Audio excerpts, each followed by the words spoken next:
got a little time. We'll probably get part way through my Remember the, slides. remember the debates are on tonight. What's that? Remember the debates are on tonight. What time is it? CNN, yeah. So you're telling me you need to get out of here in time to see the debate? What time does it start? At 8. I just recorded At the 8? first one and watched it over and over again. I was gonna say, it's a rerun, isn't it? I want to see Romney and Gingrich mix it up again. They are fun. I think it's great. You want to see him throw some chairs or Yeah, knives I in mean, there? that was really heated last time. Maybe instead of microphones and podiums, there should just be boxing gloves on. The best man wins. Yeah. All right, so we'll get started anyway. I want to talk today about relearning what we already know but don't know we know. And I'm talking about communication again. And that probably sounds like a contradiction. How can we relearn something that we already know? But the human mind is capable of holding all kinds of contradictions, right? We don't have contradictions in reality, but we have our contradictions oftentimes that the human mind will hold. I use this as an example of smoking, right? I want to do what is best for me, but I like to smoke these cigarettes a lot, so I'm going to do that. And communication is no different. A lot of times we have a difficult time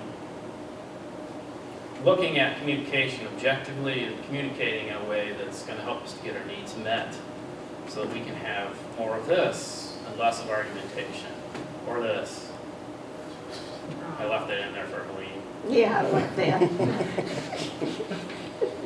So I want to go to some first principles. We've talked about these a couple times before. Yeah, and the reason I want to do that is because I was thinking, well, is there a first principle here?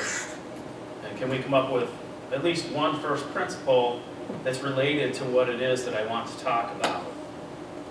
First principles are these rules that, in order to refute the rule, you have to use the rule, right? So in order to argue against the concept, you have to steal the concept and use it in your argument against it. You have to produce a contradiction to try to claim that these aren't true. And these are all examples of that I hold as first principles. Logic is valid. If you say, Scott, logic is not valid, you're using logic to argue against the validity of logic. Evidence of the senses is valid.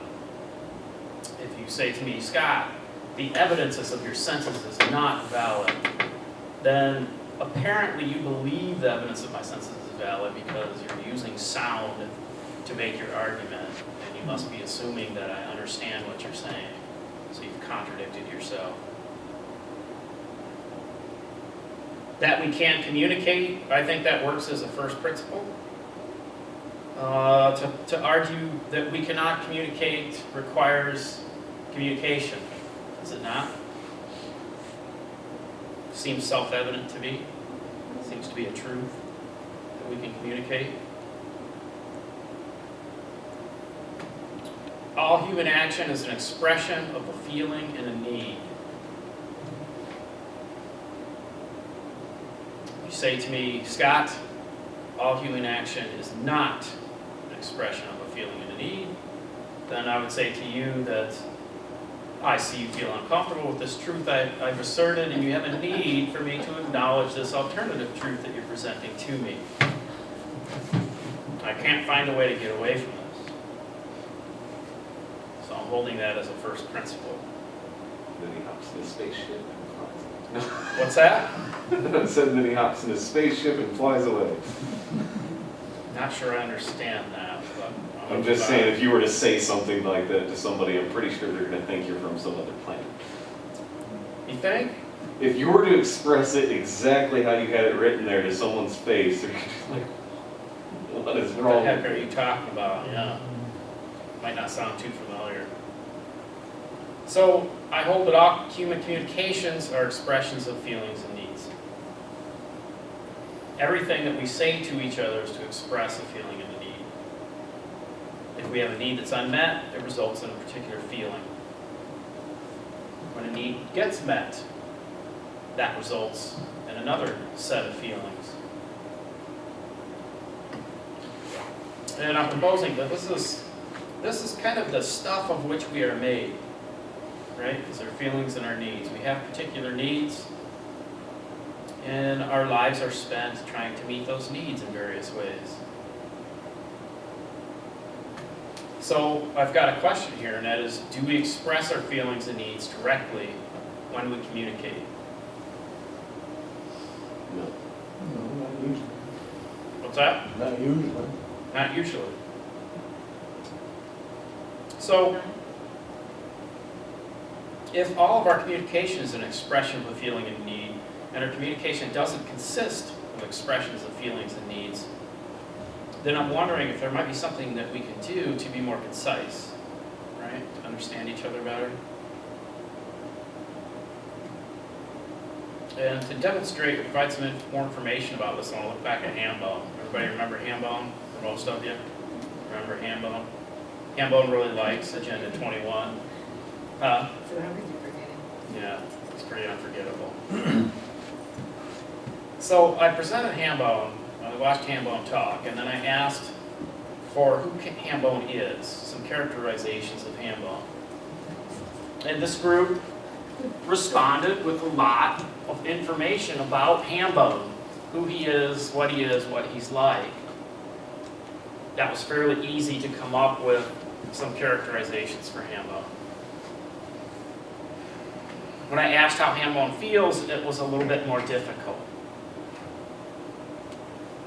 It felt a little more difficult for us to come up with what Hambone's feelings were.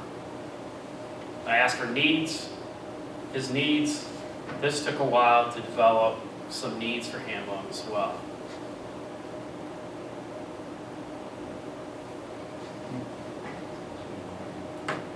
So, what I'm proposing is that labels and judgments seem to come a lot easier to us than actually discussing the feelings and needs involved in the situation.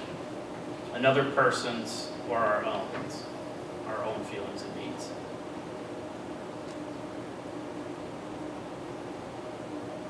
Why is that? Anybody have any ideas about maybe why that might be? They may not know what they are. Maybe we don't know what our feelings and needs are. Absolutely. Yeah. And maybe I don't know what yours are, maybe you're not sure what mine are, and maybe I don't know what my own are, right? Yeah, mainly that's where I'm coming from. Yeah, You may not know what your own needs are, right. or So what's has motivating Hambone thought you. about his own needs, Yeah. right?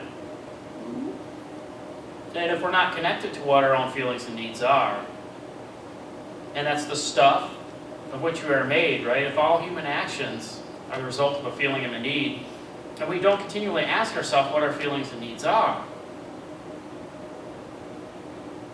it's a lot less likely that our needs are going to get met.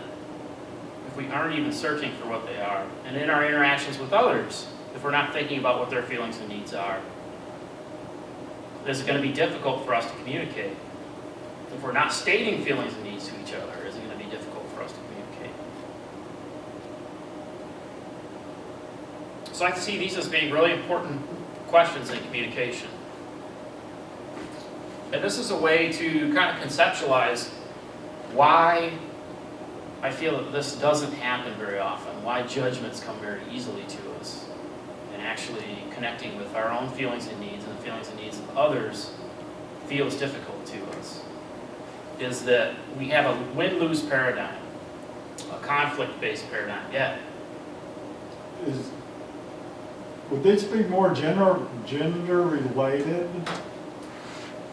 I think gender would figure into it. Having been married, I think it's a Look- lot easier look for out. my wife Yeah. to express her feelings and needs, and I'd almost jump off a cliff before I'd tell her mine. Yeah. Boys don't express their feelings and needs, right?